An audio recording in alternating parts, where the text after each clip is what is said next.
y que de alguna manera representa el ministerio cristiano, tiene que ser irreprensible. Que no haya nada de que se le pueda acusar, que no haya nada que traiga duda ni mancha sobre el ministerio al cual le fue encomendado. Y es que cuando un administrador de Dios no cumple su papel, está perdiendo su capacidad de influenciar, su capacidad de que el mensaje que predica sea oído. Uno predica una cosa y vive otra, la gente no hace caso absolutamente al mensaje, porque el mejor mensaje siempre será el testimonio. Amén. Capítulo 4 entra al cuidado personal del obrero de Dios. Si esto enseña a los hermanos, serás buen ministro de Jesucristo, nutrido con las palabras de la fe, de la buena doctrina que has seguido. Ninguno tenga en poco tu juventud, sino sé ejemplo de los creyentes en palabra, conducta, amor, espíritu, fe y pureza. Timoteo era un joven, posiblemente converso a los 20 años. El apóstol Pablo le llevó en uno de sus viajes misioneros, le discipuló. Cuando el apóstol Pablo deja encargado de la iglesia de Éfeso y da su responsabilidad, y le dice: ninguno tenga en poco tu juventud. Sé ejemplo de los creyentes como palabra, conducta, amor, espíritu, fe y pureza. Hay una sola descripción que habla del mensaje predicado: palabra. El resto es conducta. Conducta. Es más importante la conducta que lo que expresamos, porque lo que expresamos da prueba o niega lo que somos. Si hay conducta, si hay espíritu, actitud, si hay fe, si hay pureza, entonces sois ejemplos, somos ejemplos, no solo con la palabra, sino que la palabra se hace efectiva con el tipo de conducta y vida que llevemos. De tanto que voy, ocúpate de la lectura, la exhortación y la enseñanza. El ministrador de Dios tiene que estar ocupado en esas fundamentales actividades de desarrollo cristiano: lectura, la exhortación, compartir, divagar y enseñar. Ten cuidado de ti mismo y de la doctrina, persiste en ello, pues haciendo esto salvarás a ti mismo y a los que te oyeren. Este verso del apóstol Pablo no da por sentado que el hecho de que alguno sea pastor o ministro, eso le garantiza lealtad automática para siempre, de ninguna manera. El apóstol Pablo le advierte a Timoteo que a pesar de su llamado, que a pesar de su ordenación por el presbiterio, que a pesar de la palabra profética que estaban sobre su vida, él tenía que cuidarse a sí mismo. Tenía que cuidar de la doctrina, tenía que persistir, ser consecuente, constante en lo que estaba enseñando, pues si hacía eso, se iba a salvar a sí mismo y a los que oyeron. El cristiano tiene que perseverar, tiene que cuidar de sí mismo, cuidarte mucho, sobre todo en este tiempo, mucho. A veces tomamos con liviandad la tentación, a veces tomamos como cosas simples algunas cosas que dañan nuestra vida, no le damos el peso que debemos que darle, en darnos cuenta. Esas cosas que no le damos importancia han ido apagando nuestra fe, han ido apagando nuestra fidelidad hacia Dios. Esas cosas que usted dice, eso no importa, eso no es nada, eso ha ido apagando tu relación con Dios.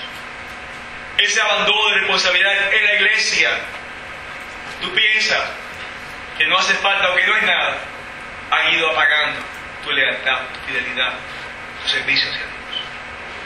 Tenemos que todo el tiempo tener cuidado con esta naturaleza humana, pecadora, perversa, se opone al Espíritu para hacer lo que tenemos que hacer delante de Dios. La carne, mis hermanos, siempre será y estará entregado al pecado. Yo no hago lo que quiero, dice el apóstol Pablo. No hago lo que quiero. Hay una ley que se opone a la ley de vida que está en su mente. Claro, luego la confesión es que Jesús nos libra de toda condenación y que podemos viviendo en el Espíritu. Podemos viviendo en el Espíritu. Pero el cristiano tiene que andar en el Espíritu y no ocuparse de las cosas de la carne, que ocuparse de la carne es muerte, dice la Escritura. Pero ocuparse del Espíritu, de las cosas del Espíritu es vida y paz. Sea el Señor exaltado.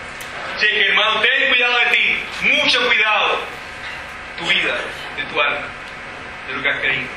Capítulos 5 y 6 es una preocupación sobre el gobierno de diferentes aspectos y orden, disciplina en la iglesia. No reprendas al anciano, sino exhórtale como a padre, los más jóvenes como a hermanos.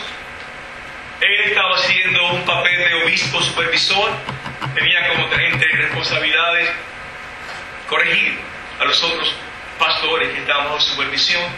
No reprendas al anciano, exhórtale, dice el cuidado de que tiene que tener como a padres, si son mayores que él. A los más jóvenes, trátalos como hermanos. A las ancianas como a madres, a las jovencitas como hermanas, con toda pureza. Honra a las viudas que en verdad lo son. A los que persisten en pecar, repréndelos delante de todos, para que los demás también teman orden en la iglesia, reprensión en la iglesia, doctrina en la iglesia. Te encarezco delante de Dios y del Señor Jesucristo y de sus ángeles escogidos, que guarden estas cosas sin prejuicios, no haciendo nada con parcialidad. No impongas con ligereza las manos a ninguno, ni participes en pecados ajenos. Consérvate puro, pelea la buena batalla de la fe, echa mano de la vida eterna, a la cual asimismo fuiste llamado, habiendo hecho la buena profesión delante de muchos testigos. Te mando delante de Dios que da vida a todas las cosas, y de Jesucristo que dio testimonio de la buena profesión delante de Poncio Pilato, que guardes el mandamiento sin mácula ni reprensión hasta la aparición de nuestro Señor Jesucristo, atesorando para sí buen fundamento, para por venir que eche mano de la vida eterna. Todo cristiano tiene que echar mano de la vida eterna. Todo cristiano tiene que echar mano, poner atención, agarrarse, cuidar, perseverar en la vida eterna. Como hemos dicho, estamos en tiempos difíciles por todos los lados. La semana pasada salía una encuesta Gallup en Estados Unidos que decía que por primera vez más de la mitad de los americanos aprueban y ven con buenos ojos el matrimonio del mismo sexo. El 53% está a favor de esos matrimonios. Quiero decir que va avanzando el pecado, va avanzando la aceptación de lo que Dios llama aborrecible, va avanzando la aceptación de lo que hizo que Dios tuviera que eliminar a Sodoma y a Gomorra. El mundo cada vez va a ser más anti Dios. El mundo va a ser cada vez más incrédulo. El mundo cada vez más se va a gozar del pecado y de lo horrendo. Por eso el cristiano tiene que vivir con toda pureza y santidad delante de Dios. Y cuidarse la cabeza, cuidarse la mente y su vida misma. Concluimos. Si la iglesia no cumple con fidelidad su llamado, será inoperante. Si el administrador de Dios, llámese pastor, u obispo o líder, no es fiel en su llamado, su ministerio no será beneficioso. La iglesia y el ministro deben cumplir con fidelidad su rol para que el evangelio corra sobre la faz de la tierra. Vemos aquí.